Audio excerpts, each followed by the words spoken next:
Absolutely. Yes, sir.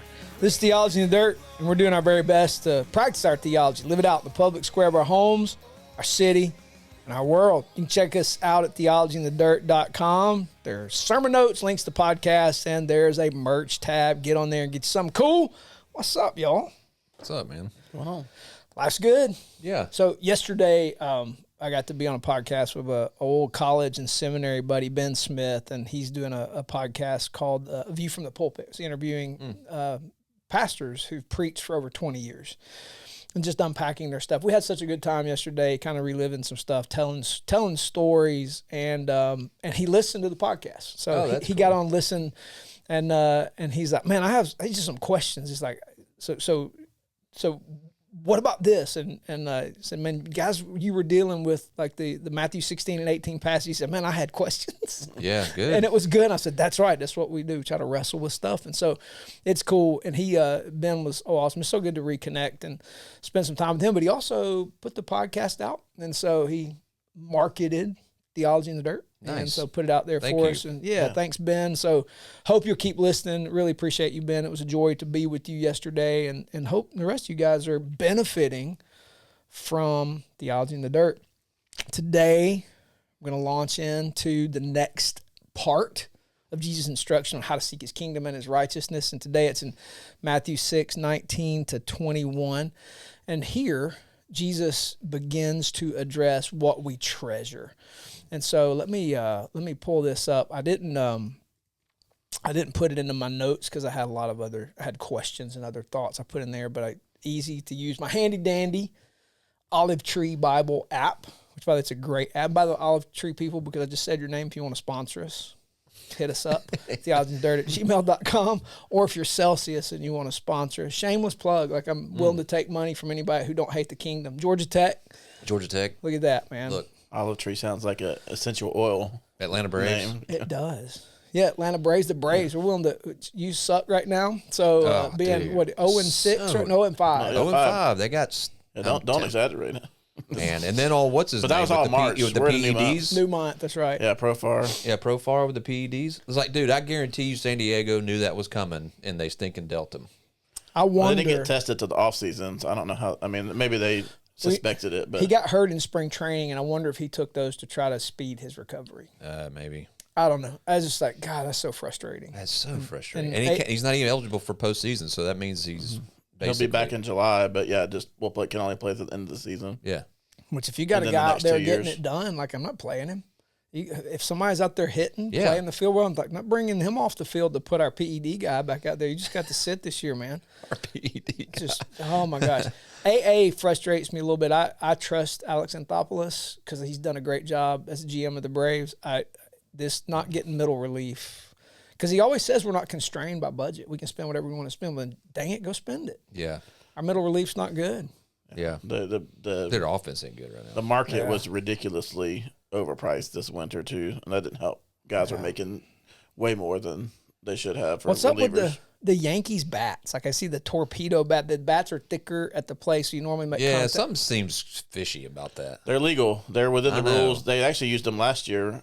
Stanton used it in the playoffs in the World Series. It moves. What they did was they have a lot of data and science over where the majority of batted balls are on the bat, and the barrel is on the end. And so, in order to increase the barrels, they've just moved the barrel down a little bit towards the label of the bat. So it's thinner at the top and thicker at the middle. Yeah. Really? It's thicker in the middle. The Braves have already placed like Okay. the Braves have ordered some. So have a lot of other teams. Goes up and then comes back down. Yeah. Okay.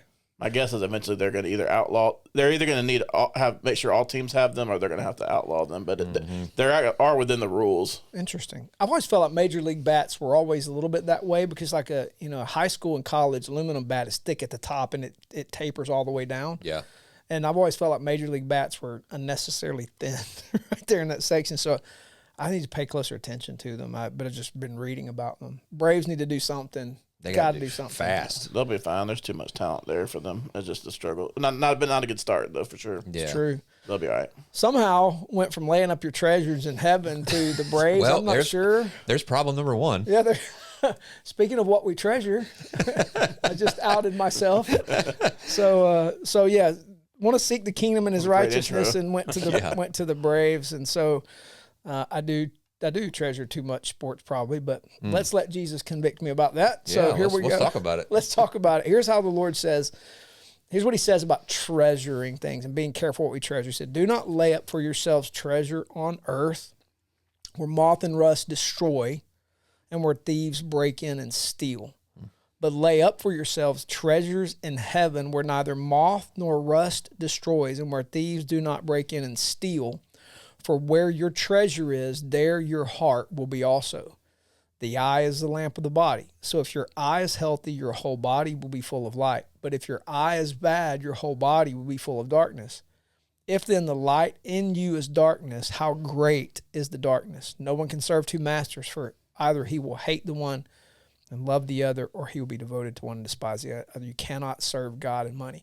So I read down through, we're going to cover not all that today, but it kind of goes together. We're going to unpack the eye being the lamp of the body and the issue of money. But today it's where your treasure is, there your heart will be also. That's kind of where we end. Just so much there. I wanted to read it together because they do bleed over. So when we come to addressing what the Lord said, I got a few questions. I'm going to toss them out to you guys. Let's chop it up a little bit. What does it mean to store up treasures on earth? All right. And how do we practically determine whether something we value is earthly or heavenly?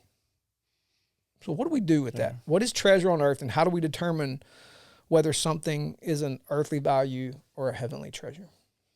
Yeah, I mean, I think storing up treasures on earth, it simply means placing ultimate value on things like material possessions, wealth, status, other temporary pleasures.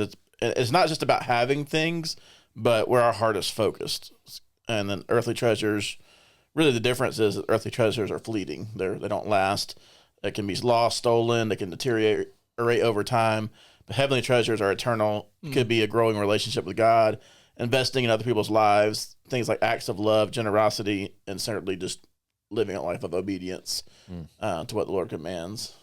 All examples of heavenly treasures that increase in value, or that at least maintain value long beyond our time on earth.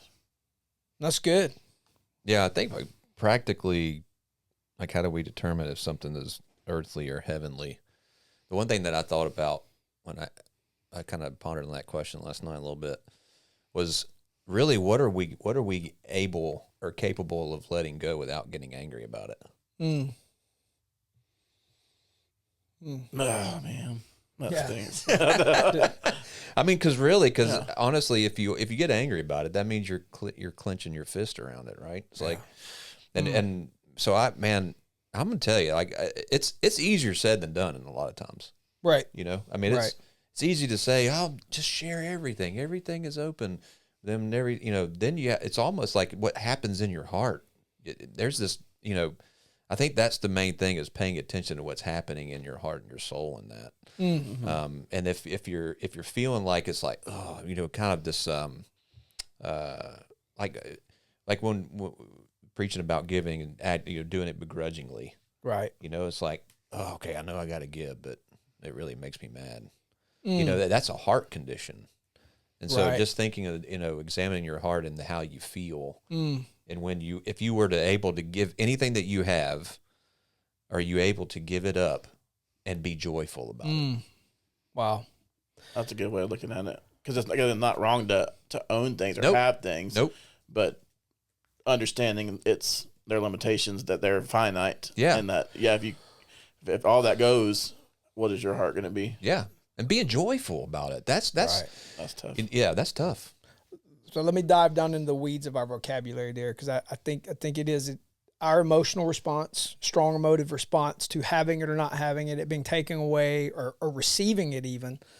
I wonder if because Jesus isn't drawing a duality between physical existence and spiritual existence, because in the eternal kingdom, those things are combined in one. And I think they are now. It's just that because of the fall and our limited perspective and the work of redemption to sanctify us and teach us how to see how those interweave, we have a tendency to draw unnecessary lines that maybe don't even exist between physical and unseen things.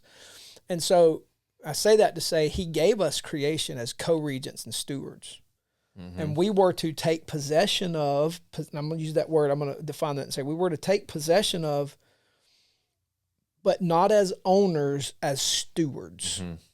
So I wonder if his distinction between earthly and heavenly here has to do with how we view our relationship to it as like possessors, owners versus stewards. Because you said ownership, and I know what you mean by ownership, and I know what most of us mean by ownership, but I have a tendency to think, when I think ownership, I have a tendency to think solely mine.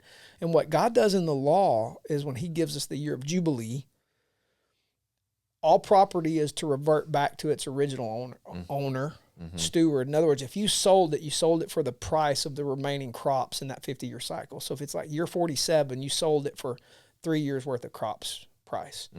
But in year 50, it comes back to you. Makes sense. And same for everybody else. And God's intention was to show them he's owner, not you. We're managers. So I wonder if laying up treasure has to do with my perspective of my relationship to things. Yeah. And so storing up treasure on earth means I've put my identity and my relationship to that thing as its sole owner, not as steward for which I'm going to give an account for how I use it. Yeah. And I know that's getting in the weeds, but because I don't think the Lord is telling us earthly things are bad. Otherwise, he wouldn't have given us physical creation to steward. The question is my relationship to it and my relationship to him. And I think storing up treasure on earth, the way Jesus speaks of, is like viewing it as solely mine, and I'm the sole beneficiary of what I get out of it. And it's your posturing with it. Yeah. Right? Yeah. Like how are you posturing yourself with it? Like if it's yours, how you posture yourself with that, which I think is what you're meaning by relationship. Yeah, right. Yeah. I see myself as the sole possessor of it, as opposed to if I'm a steward, anything I quote own, oh God, this just chaps my, this challenges me hard. Yeah. If I'm a steward, anything I quote own or have a title to, you should have access. Both of you should have access to, because in God's economy, I'm a temporary manager. Yes, but I think you do this well, and I struggle with how I do it. Well, and people come to your house and get tools. Yeah, and you let them. And let me just say this, and this is something that, and I get ridiculed. Look, man, I'm very particular about my tools.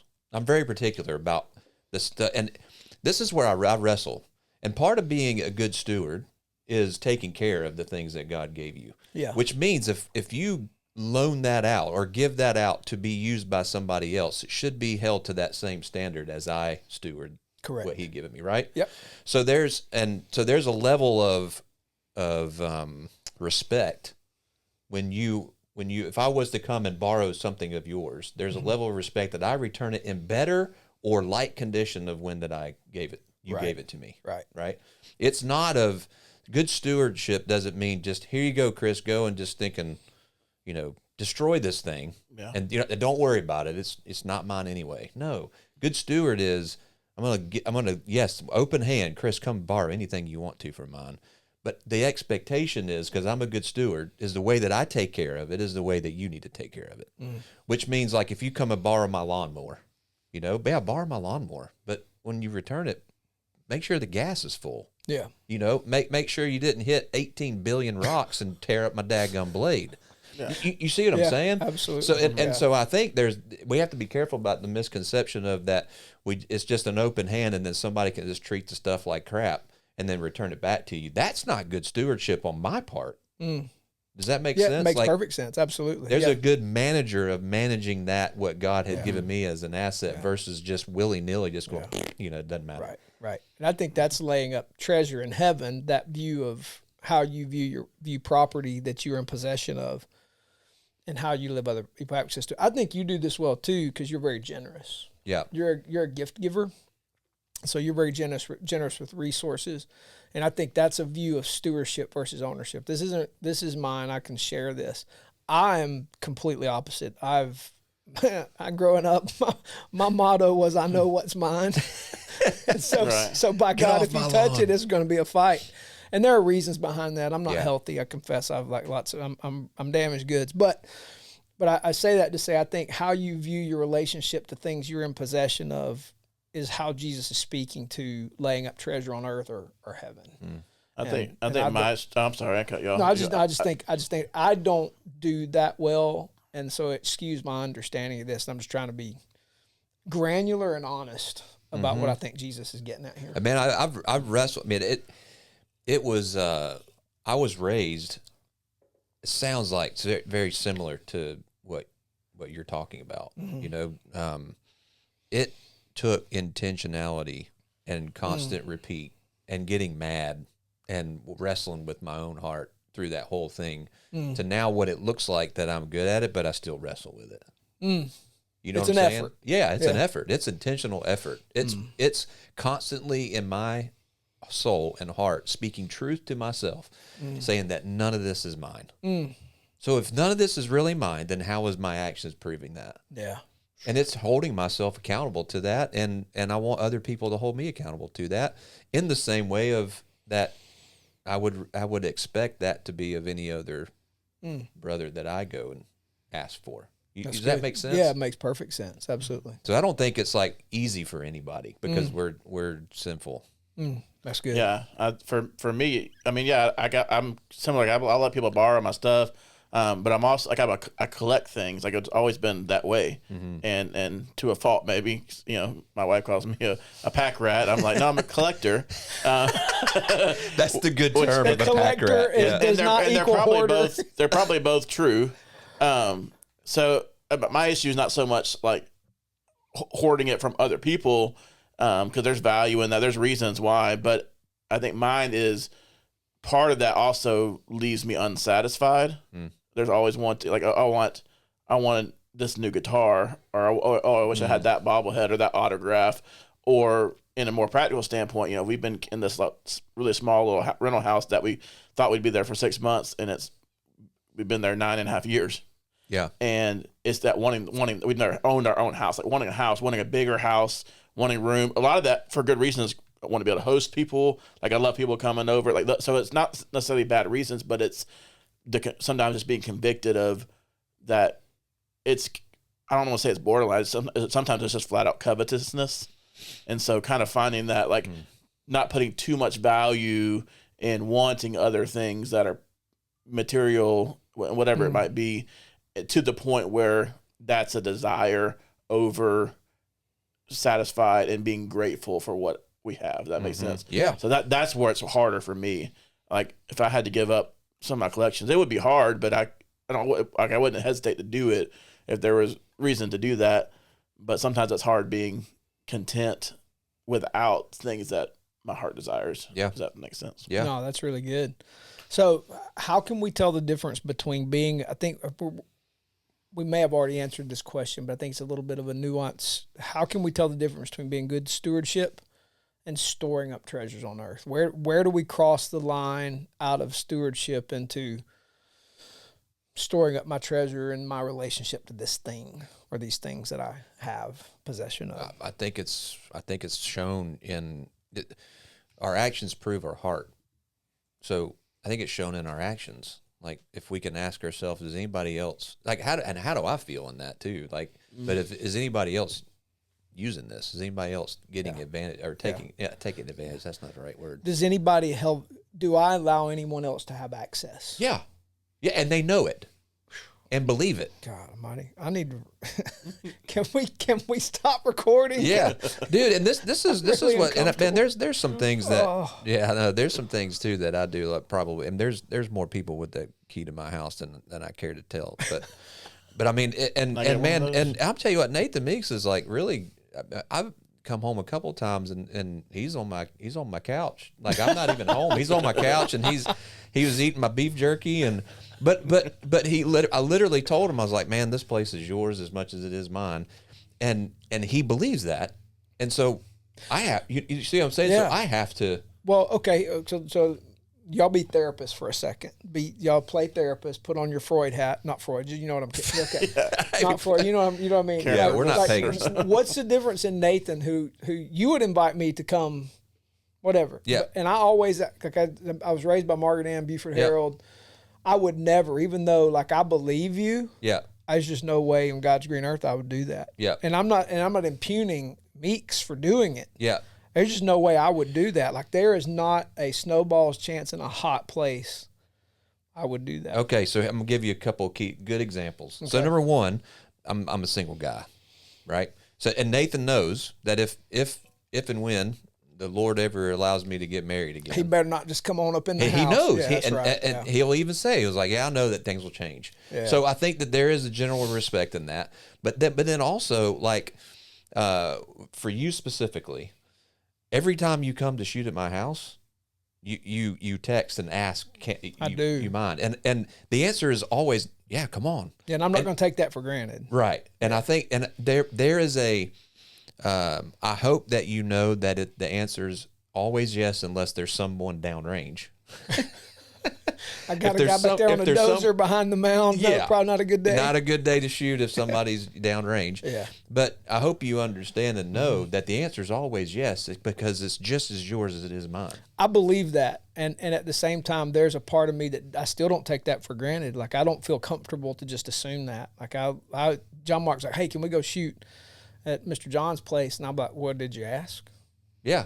Better ask. And I even told him, I was like, and dude, set up, I don't care, set up a target. And the other part of that, it's two ways. The other part of that, if it is truly yours, it is mine, set up your own targets. Like, don't expect me to set up any targets for you. You see what I'm saying? Yeah. Like, which is why I got my cool news. Did you see my new deal? Yeah, dude, I loved it. It's lightweight. Yeah. Get those 1x1s and you just staple cardboard. Dude, it's brilliant. Yeah, no, it's awesome. But but if I was to set up targets, then yeah, shoot them. Yeah. You see what I'm saying? Yeah, I know what you're saying. Yeah, it makes sense. There's a concept there of if what's mine is yours, if we're sharing that possession, then the stewardship is shared as well. Yes. It has to be. Man, that's great. Dual stewardship. So while it's fine for Nathan to take advantage of that, he's responsible for stewarding it well and using it properly. And there's also, there's still social norms.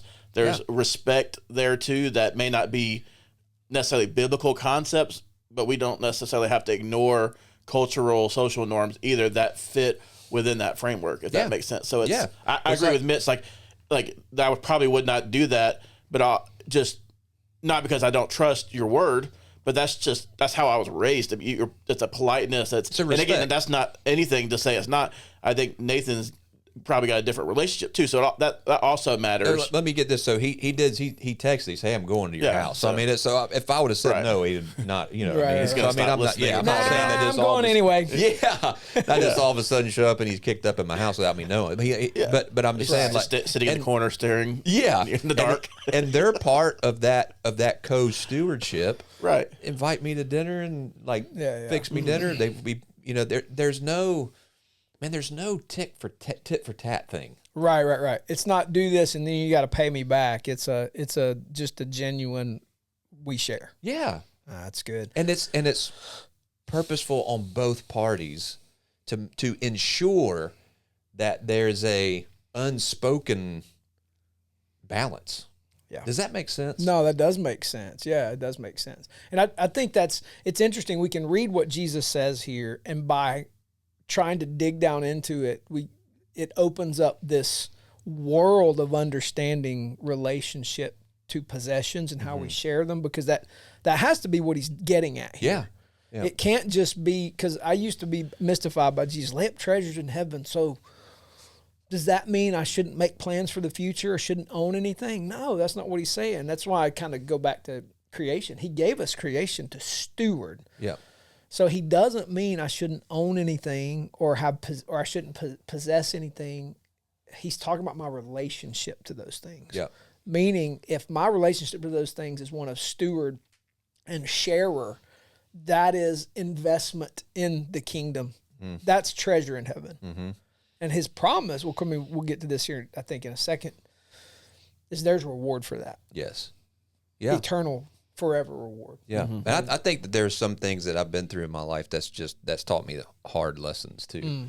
You know, and even when you're talking about retirement and saving up money, my philosophy on that has changed in the last 15 years, because with one stroke of the pen, I lost half of it. Yeah. And so and I'm not saying that to belittle or anything. I'm just, No, it's it's truth. just reality. Right. And that did something in me, because that's a whole other level. It's like, well, then it doesn't matter, because within the split second, it's all gone. Right. And so where am I basing that? What's the basis of that thought and that feeling in my heart in that? Am I going to get angry and kick and scream and get, yeah, when you're learning through it. Yep. I think so. Yeah. This is going to be completely conflicting with the general rule of thumb in Christian financial circles. But what you're talking about there too speaks to how we view money and our future. Yeah. Because the rest of the world doesn't have the luxury we have of some of the finances we have access to. And there's no plan for the future. And it's not that they're being irresponsible. It's just not available. Yeah. But somehow God provides for those who fear him. The psalmist said, I've never seen the godly lacking bread. Yeah. And I wonder to what degree storing up treasures on earth. It's like Jesus told the parable of the man who had much, and he said, I'll build bigger barns and store it, get more and more and more. And the Lord said, he called him a fool. Yeah. And said, you don't realize tonight your life's required of you. That's right. So there's a component of storing up treasure on heaven that may lend itself to our idea of preparing for the future by saving a certain amount of money so that I won't have to do X, Y, or Z. Right. And the older, because number one, we've never made enough money to save a lot of that, so I'm kind of screwed anyway. If Social Security goes down, the jollies are toast. And so I really need Doge to do their job right now and make sure these people that don't exist aren't getting my future payout.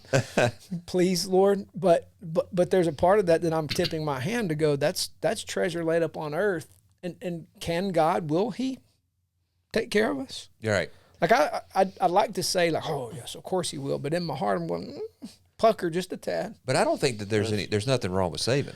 Correct, right? Do the best you can to save, right? Yeah.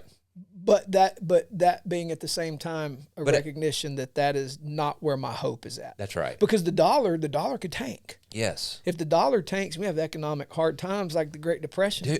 Yeah. Talk to a person who went through the Great Depression. There you go. They'll tell you like you in a split second. That's what I mean. With the stroke of a pen, it's all gone.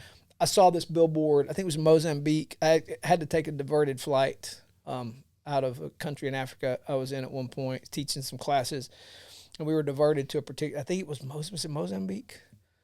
There's one, it was central to southern Africa. I think it was Mozambique. And there was a billboard on the side. I didn't get to get off the plane. And it said, I'm a millionaire and can't feed my family. It was in English. And it had like this picture of it has $1 million bill. Their inflation was so bad they had to print different currency. And that currency was at $1 million bill, dollar, whatever their currency was, a million of those things. But it wasn't enough to buy bread for their family. Mm-hmm. And I remember looking at that going, well, I'm blessed that a dollar sits at the top of world currency. But what happens if the dollar tanks and all of a sudden I have $1 million, but it takes $1 million? It's 1.2 to buy a loaf of bread at Walmart. Yeah. Boy, that's not good. So if I got $1 million saved up, then I've got a loaf of bread in the bank. What happens? So it's like, it's not wrong to save for the future, but putting my hope of ownership and security in that is treasure on earth. That's the key. Okay. That's the key. And this may get to your little next sub question, but there's balance. There's biblical examples of that too, and balance of, Bible teaches wise financial management. Right. Proverbs 21:5. Paul writes in 1 Timothy that wealth can be used for good. We saw Joseph wisely stored grain in Egypt to prepare for famine. Mm-hmm. Even the Lord, when he was providing the manna, was like, don't take tomorrow's manna as a way to provide. It's kind of the opposite, but him just teaching that. Sometimes he teaches lessons. Otherwise, the Proverbs 31 woman manages her household well and invests wisely. Well, he gathered double he gathered double for the Sabbath. Yeah. Mm-hmm. True. So, yeah. And then Paul warns against loving money again in 1 Timothy 6. So there's lots of examples of this balance of and then Jesus even taught parables of, the guy that puts the money in the ground. He's like, well, what's up with that? So I think it's a balance, but it's an issue of a heart. It's are you storing money because you're being wise because that's a wise steward move, or is it because you want to use all that for yourself or because you don't trust him to provide the future? I think you can do both. Like I said, I don't think it's not an issue of that's good. Not being wealthy or not managing things well. And dude, and just say, like, there's no retirement in the Bible. Right. Yeah. There's no stop working. There's no just go hole up in your condo on the beach for the remainder of your 15 years that you have on earth. There's nothing that says that. No. Let's talk about rest, though. Yeah, there's a lot about waters. 1 day a week. Help yourself. Lay me down by the waters. Isn't that biblical? Still waters. That just means peace in your America heart. Waters. Well, we're getting like we're misquoting the Bible here. Jesus. Oh, man. Jesus help us. So I think this is where you're addressing this, Chris, where Jesus said, where your treasure is, there your heart be also. So how does what we desire and pursue reveal the true condition of our heart? What are ways to evaluate our affections and how they're directed? So how does what we desire and pursue reveal the condition of our heart? Man, it's I don't even know.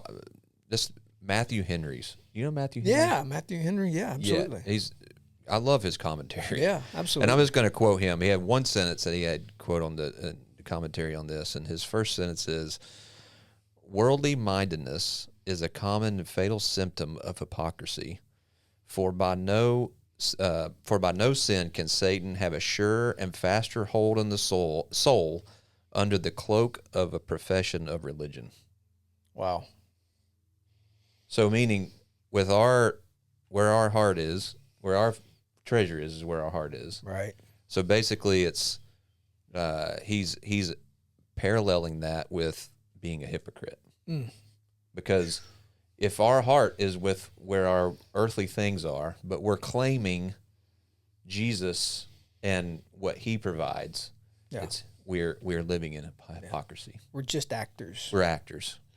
Yeah, I kind of look at it like our desires and pursuits.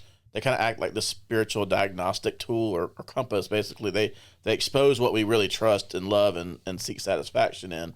So if we treasure wealth, success, comfort, those things, then it shows our heart is set on earthly security. But if we treasure God's kingdom and his will, his righteousness, then we're going to prioritize things like prayer, generosity, holiness. Even, think back on the rich young ruler, right? He wanted eternal life, but Jesus said, sell all your possessions and follow him. He walked away sad, which that response just revealed what his true treasure was. And so sometimes, like I think you thought about it earlier, it's we can use that as a compass. Which way is that pointing? When we look at our possessions, but I think part of that way of diagnosing that is, am I willing to get rid of that? And am I willing to do it in a way that's with joy, if that's what's asked of me, or is it begrudgingly just to kind of check that box off? Yeah. Can we stick with that story for a minute? So like the rich young ruler, and he walks away sad. Was that like an acknowledgement, or was that a sadness that he wasn't going to do it? Was that an acknowledgement of what he had to do, or does that make sense? I think so. I think it was his recognition, because I think the end of the parable is he walked away sad because he was rich. So yeah, I think it was evidence of, because I think the parable is, he starts with love the Lord your God. I've done that. Yeah. But then he says, now do these parts. So sell everything you have. And what Jesus did was reveal the fact that God really wasn't number one. Yeah. He didn't love God first. And so because he was rich, really his riches sat as the first commandment. Yeah.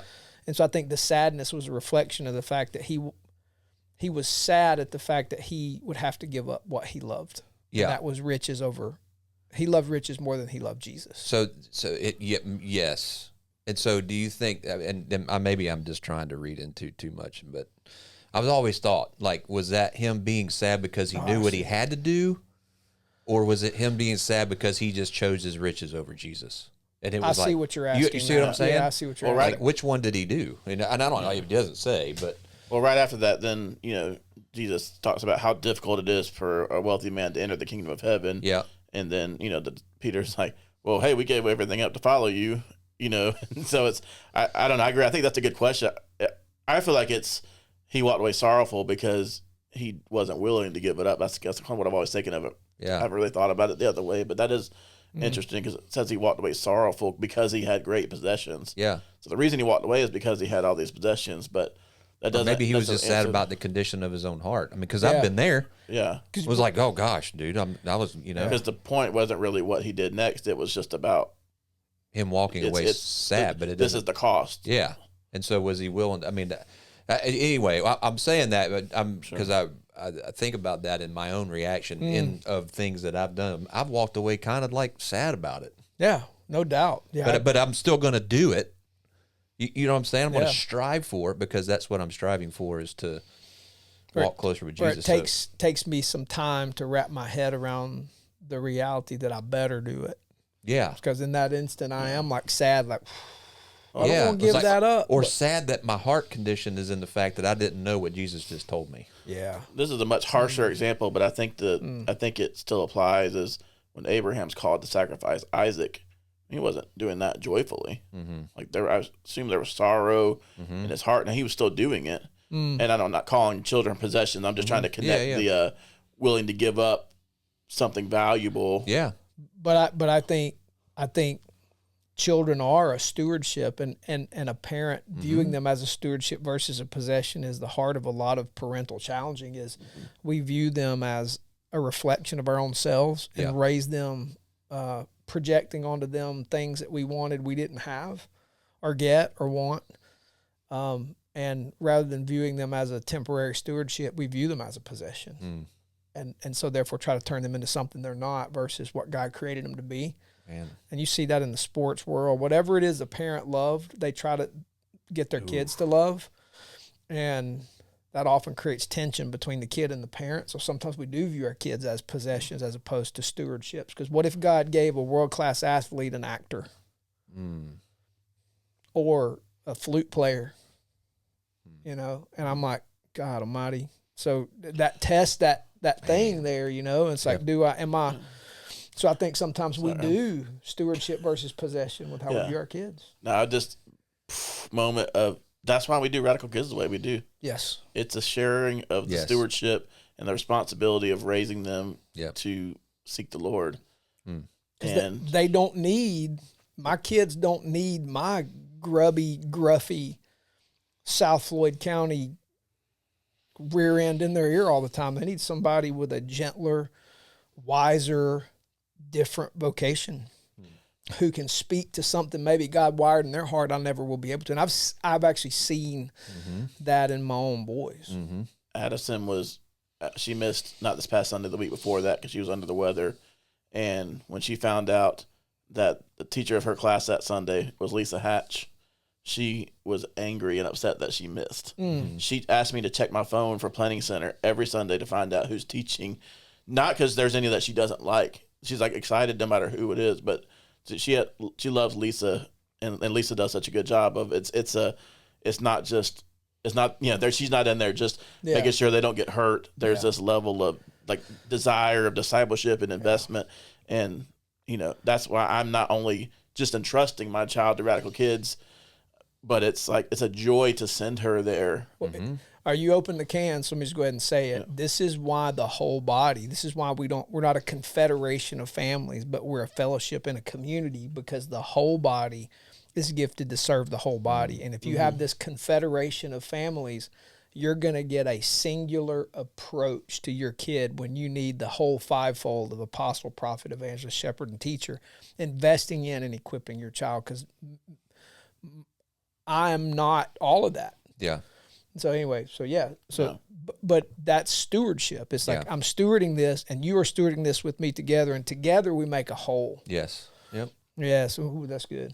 All right. So third question: in what ways do earthly treasures such as wealth, status, or security create a false sense of fulfillment? And how does storing up treasure in heaven, based on everything we've talked about, that means provide lasting joy and security? Loaded, difficult. I don't think it's difficult, but it's super. I think that's a rich.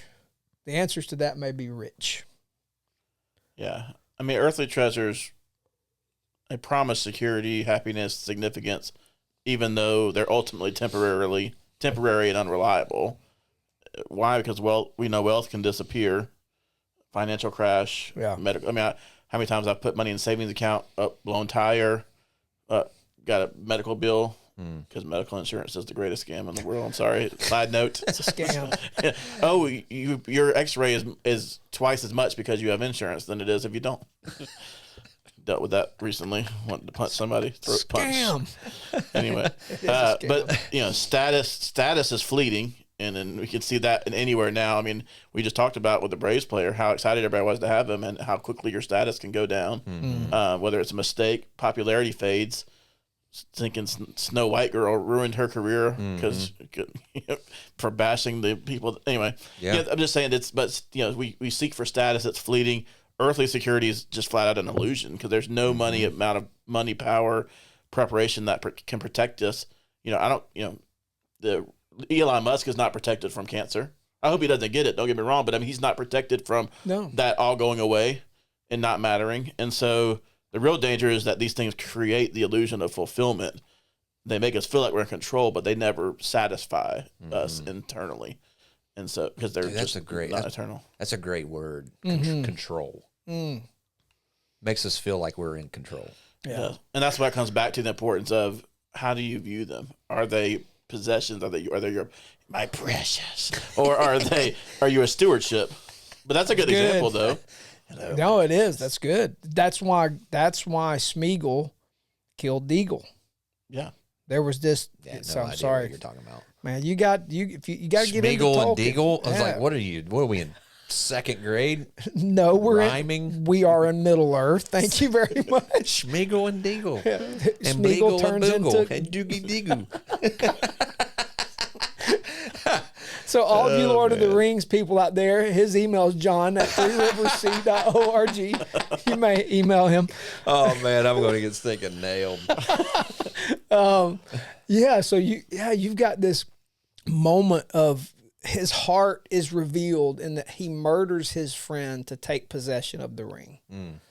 And so bound up in that was this spell that attracted his heart, and his his heart was revealed in the fact he's willing to murder his friend in order to take possession. And the rest of his pathetic existence is all about trying to hold on to something that's not his. And all the evil he sowed in trying to hold on to something that was his and control something that wasn't his. And so there's that sense of control and ownership worked out there in that ring. I don't even know why I said that now. It's like something you said triggered that thought. And John making fun of Middle Earth. Totally. I said my precious because I was it was that. Yeah. Because Chris started it. That was for that reason though, because his entire aim and pursuit was after. That's creepy. Yeah, it is. Brady hates when I do this. So stop it. But I mean, it consumes him because it's all about him controlling it. And that's why I bring that up. It's when you view your possessions or the things that you're managing that way, filthy hobbits. You don't want to lose control of it. Filthy hobbits. Potatoes. But I mean, even going back to the rich young ruler, like that's whether or not he obeyed or not, his sadness was evident that because he had spent a life building that up. Now he may have followed all the commands, he may have done everything right. Yeah, but because he was unwilling to give those up, assuming he was, or that it was going to be very difficult to. Which is basically, I think Jesus just revealed his heart to him. I think so. Yeah. And he was sad because of the condition of his heart. 100%. Which, if you want to open up a can of worms later, we're not going to do it. I'm just going to introduce you to it. You mentioned Snow White, because I think there's a play even in how our literature is presented that covers up the fact that these ultimate issues are at play. Because I don't know if you guys realize Snow White is an adaptation of Brothers Grimm. If you don't know what Brothers Grimm, like that tale is full of bad things, good things. It's like this, it's just this ball of difficult story. Tolkien hated Disney because he said that they took out all of those components that made us wrestle with reality. And so I think that's what's in play, even in our literature and our stories that we have in Western civilization. Well, modern Western civilization has covered up for the fact that these are ultimate issues in play. And so we get sidetracked on ownership and light and easy and not what's in play for my soul, and being a steward versus an owner, and the battle to hold on to that ultimate reality. So I think even our literature and our stories keep us from wrestling with these things. Anyway, sorry, that's like when you said Snow White, it made me start thinking Tolkien. I know that's just been in the news lately and then Disney canceled her press tour because of basically fired her because they don't want her talking anymore. She's an idiot. They're losing tens of millions of dollars. It's one of the lowest rated movies on Rotten Tomatoes. Total tank. Really? I'm totally. And they remade it 2 or 3 times because they first had just random DEI dwarf people, like, you know, different. Oh yeah, and then they made it CGI ones instead of hiring actual. Number one, it's a dwarf. How do you go DEI on a dwarf? Dude, they did. They did 100%. Really? Yeah. It was like men, women, white, black, Chinese, like were the dwarfs, but they weren't really dwarfs. They were just people. And then they were like, that didn't go over well.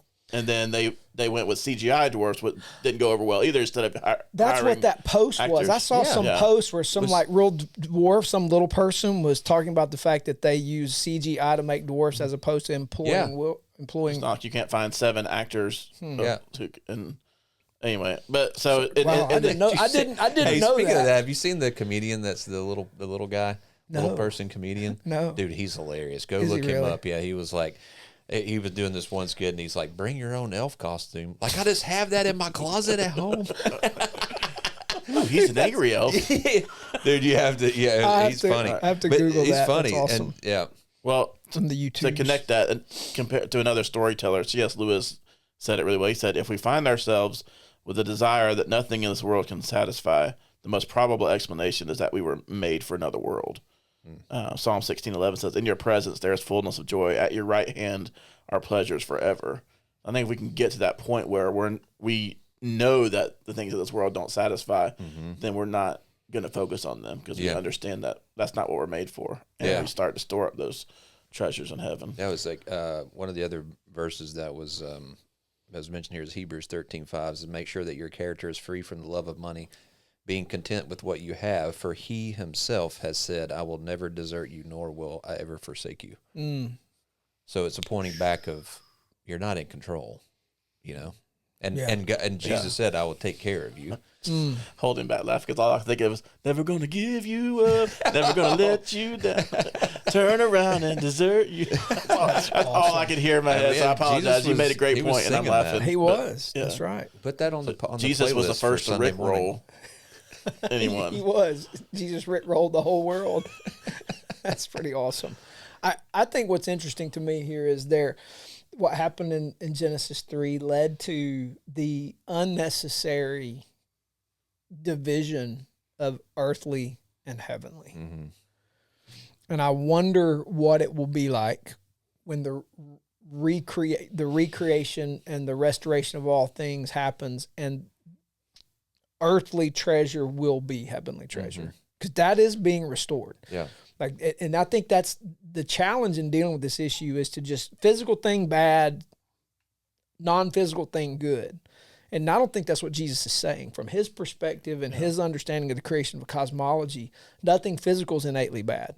It has more to do with my relationship to it. And so I'm looking forward to that day when maybe on this side of my death, because the Lord sanctifies me to the place that I can do this, that thing is merely something to enjoy and share. And that is to tap into heavenly reality in the physical, in the moment. So I think that's where heaven and earth converge. Yeah. When we can do that, we are in that third heaven. Yeah. The veil is thin. The veil is thin at that point. And I think that's what Jesus is trying to get us to see. Not that the thing is bad, but that when we see it as something to enjoy and share, the veil is thin right there. Yeah. You get a glimpse of heaven. Yeah. Because heaven is those things, but with good stewardship with no sin. Yeah. Ultimately, what Eden was for Yeah. when he created it. It was everything here is to share and to enjoy and to use. Yeah. Not that one. Yeah. But everything else. Yeah. And while enjoying presence with him. Yeah. Because production and enjoyment and sharing is not going to go away. The glimpse of the heavenly kingdom is the kings of the earth. So there's going to be some governmental structure. They're going to gather all the produce of their nation and they're going to bring it to this new city to present a portion of it to the Lord. And so to share, it's yours. We're going to enjoy the fruit and there's going to be such an abundance. However we're going to do it, we're going to bring it to that place and give it to the Lord. And I'm going like, that's freaking awesome. Yeah. Like that's beautiful. And so, but what the Lord done in bringing the kingdom now, and this is where we got to be careful with an under-realized or an over-realized eschatology. You know, they got like real nerdy there, but under-realizing eschatology means, man, that's all future. Over-realizing is it's all here now, and it's already not yet. So there's this striving we have. That's why we feel the tension. And there's this striving to get to that place where it won't be fully realized, but by God, we can enjoy some of it now. I think that's the tension part is probably the best way that you can describe it. Yeah. It's just tension. Yeah, it is. That's right. All right, we're running up on some time. Any last thoughts, John? No, it's all good, man. It's a good topic today. Yeah, that's fun. Chris, you got some Hayes takeaways? Do. Let's do it. Got 3 questions today. Ooh. Are we supposed to answer them or just I'll let them go? Or they're either for me to answer or for you to think on. All right. So after application type questions. You have to answer them in rhymes. Ooh. Come on. No. No rhymes. I was trying to stick with We don't have the time. Rings, the nerdiness Smeagol that just happened. Beagle got you all sidetracked. Smeagol and Beagle. That would be a crime. Smeagol and Beagle. All right. Hayes takeaways for today. Number 1, how do we determine the difference between earthly treasures and heavenly treasures? We ask, so does this have eternal value? If what we value only benefits us in life, it's likely an earthly treasure. If it glorifies God and impacts others for eternity, it's a heavenly treasure. Check where your heart is. Do we obsess over possession, security, or status more than we desire God's kingdom? We look at how we spend our time and our resources. Do our investments financially, relationally, and spiritually align with God's purposes? And number 2, where is your treasure? At the end of the day, Jesus' challenge in Matthew 6:19-21 is about the condition of our hearts. Are we putting our trust in temporary things, or are we investing in eternal treasures? Do we find more joy in money and status than in our walk with Christ? And if everything were stripped away, would Jesus be enough for us? And then finally, Jesus' words in Matthew 6 challenge us to examine what we truly treasure. Earthly things fade, but what we invest in God's kingdom lasts forever. The good news is that where our treasure is, our heart will follow, meaning we can intentionally shift our focus to eternal things and experience the joy of storing up true, lasting treasure in heaven. So as we close this episode, ask yourself, what am I truly treasuring today? Love it, man. Guys, thank you for watching, listening. Thanks for sharing. Giving us 5-star rating, all that good stuff. Join us next time. In the meantime, have a great rest of your day and wrestle with these things. And I believe God will bless you in doing it. See you next time. Have a good day. Out.